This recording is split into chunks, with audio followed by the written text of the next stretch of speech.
What's one of the worst things about actually being on the road? What's one of the worst things about going to cons? And essentially, what's the worst part of your job? Being away from my wife. That sucks. Because you have to drive. The driving sucks. I wanted to be a rock star when I was a kid, traveling musician. I just thought it would be awesome because I figured I'd meet the love of my life on tour. Mm-hmm. We would just tour around. But when you've got a house and a mortgage and pets, unfortunately we can't always go together. Which means I've got to tell her about the show, and then so being away from her, that sucks. That sucks a lot.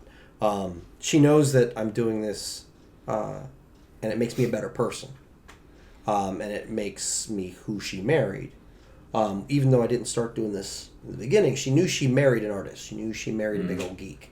That's what's hard, not being with her, not being able to share these things with her. And also, it does suck when you put all that time and energy in it, and it's just a bomb of a show, To come back defeated like, oh, I didn't make any money. So what's for dinner? Like tomato soup, asshole. And water from the tap, all right? I had steak, but you get granola. But the ramen's the cheese. Ramen, yeah. It's not even top ramen. It's actually, I think we've already discussed it. Free chips is actually the thing. You just got to go to a Mexican food joint and get some water, and then just say you're meeting a friend. And just take one of those giant purses. Every time they come by, how'd you eat all those so fast? I'm hungry. Men don't look awkward with giant purses. No big deal. No. Better. You are going to California. Yeah. Well, my buddy's in California, so I can actually do that and eat all of his food. Yeah, I will eat all of his food. I've learned to drop the humility. I got a friend in Indiana who's just awesome to put me up for the Indiana show. My mom put me up in Texas for the Dallas show. I've got a friend, obviously, in Los Angeles putting up for that show. So that allows me to venture out. So those are safe because, WonderCon didn't invite me. They said, yes, you can pay for your table. Yep. But I think the other thing that is hard, despite the driving, despite being away from my wife, I think the other thing that's really hard, and we discussed this, is all of the licensed product that just moves like there's no tomorrow. Like it's just giving me money, give me, and you're just sitting there going, but I have a pickle. You're sitting there with an independent product that you're trying to get out to the masses, and they just can't stop buying Deadpool prints. They just can't stop buying Batman prints, which I support, by the way. Mm-hmm. Look, buy your Batman, buy your Deadpool. I'd rather have them buy it from Jim Lee, or someone licensed to do it. But I chose this independent path specifically because I want to introduce something new. Hellboy was brand new, and everybody didn't want anything but Batman and X-Men. But he made it work. Now, granted, he also had years of DC behind him. Yeah. So I'm trying to come up from the very bottom and say I've got a brand new product. And it is making small incremental moves. I actually have fans. Mm-hmm. I actually have people. At least 4 of them. Who come. Well, at least 4. Notice I didn't say I have 5 because my wife is. She's done with it. She's done with it. She's done. She's a financial backer. Yeah. Yes. She's an EP. Yeah. She's part parole officer too. Mm-hmm. Yeah. Is she a silent partner until you get home and then there's nothing silent about my wife when it comes to my bad shows. But she's incredibly generous to allow me to pursue this, and that's where I have to have a whole episode. Sorry, Erica. You have your Sorry Jess episodes. I have my Sorry Eric. Or Please Don't Leave Me, Erica. Yeah. that's what I've got. But that I think that's the hardest thing is trying to get a new product out there that you believe in, and know that this is an uphill, in the winter, cold as hell outside, and you're trying to get this new product out there. But this is what you do. I'm more happy to do it. Because I can't draw anything but my own stuff. That I just can't believe in anything else that I haven't created. When I was a musician, I wanted to write music as good as Ozzy or Sinatra or the Beatles or Iron Maiden. I wanted to be those guys. Hey, it's called Iron Sinatra. I would buy that album. I really would. Oh, and it's Rat Pack with 2 T's. Yes. Yeah. Sounds like you could go round and round with that. I could. All right, I'm officially. It's in my will that at my funeral we are to play "Talk Dirty to Me." Do people have to talk dirty to you? Well, no. Like when they go up, just no. whisper sweet, dirty Well, nothings no. into your ear? I think that's going to happen anyway. Asshole. Dick. You know, they're going to do that anyway. No, they're just pointing out parts of you. Yeah, exactly. Well, that's awesome. That's pretty great. Rotted foot. 3 teeth. Yeah. Yes. Not in You his got to do it mouth. for the fun of it, though. Right.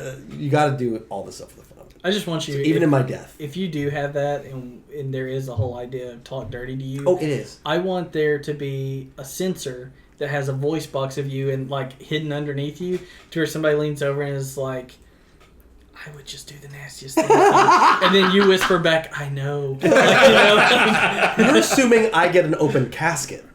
even if it's not, you know, it could be like from inside the casket, like, "I know," and then they're Just, like, "Oh, just God." knocking. Yeah. Oh, yeah, No. that'd be great. Knock twice if you like my knockers. I told my wife. Ever slept with the dead? Do you want to? I said I want her to have the casket sprayed with that chalkboard stuff, so people could drop. Oh, And she's like, you'd have nothing but penises all over Really? your coffin. Yep. "Yeah." Oh, she's like, And Tic Tac. These Yeah. dick jokes are dead, guys. Oh. Put it in the ground and be over with it. Oh, that's bad. No. That's bad. It's hard to let him go. What do you guys find that's difficult about conventions? Going with Nathan. Well, then you stand in front of it. That's true. Don't stand behind it. That's about Catching and proximity. receiving. It's proximity, dude. It's a baseball. It's a baseball like philosophy. Whatever you're doing, yeah. No. I would say our hardest part about going is that we honestly, I mean, how many you've got? About 2 years worth, 3 years worth of 3. a few conventions under your belt. Yeah. For me and Daniel, with doing stuff like this, we've only got maybe 5 conventions total under our belt of doing anything like just and. Well, and especially since this is what we sell. Sure. Yeah. Like what we sell is Sure. listen to us because we make stupid Yeah. jokes. For free. Yay! Yeah. Yeah. We don't even Yeah, sell yeah. anything. Yeah. So So it's not even like you can have a table there. yeah. You can have a fan table, I guess. But that again, it goes back to marketing. You know, when someone buys anything from an artist, they are buying them. When someone invests in your podcast, they're investing in you guys. It really comes down to the personality. You know, again, there are some guys with the licensed stuff that really the only question they ever have to answer is how much. "All right." But with you guys, it's like, well, what's your podcast about? Yeah. You know, and how do you explain that? How do you lump it in? What's your art style about? You know, what is your book about? And you know, you don't get that at some of the big tables. But for you guys, not to try to promote awareness about your podcast and yet get people to get it. Yeah. Are you going to offend people? Yep. You know, do they have a sense of humor? We hope so. Wait, You know, us or the maybe. audience? Well, I would say the audience because well then. really, you could be funny and not know it, and just let the people laugh at you. Anyway, They're laughing at how terrible we are. These guys are so dumb. it's train wreck theory. Yeah, It's like a train. can't not look. I know, Yep. right? We can't not. And we're listen. the babies that are dying in that train wreck, guys. Yeah. Well, So, and like you we're know. starting to do some physical stuff. Not that it came out awkward. Starting to do some A lot of physical pies in the media. face, a lot of physical comedy. Yeah. Well, more Where's like our Daniel podcast? getting, more like Daniel getting fisted by Nathan. We Like, got that's- some of the stuff that Daniel draws. We have the Mrs. Creates with her Death Star crochet. She's pillow. shaking her head no. no. She's like, what's he talking about? I'm The doing it. One is something. You realize that. Yeah. One means yes, you have something.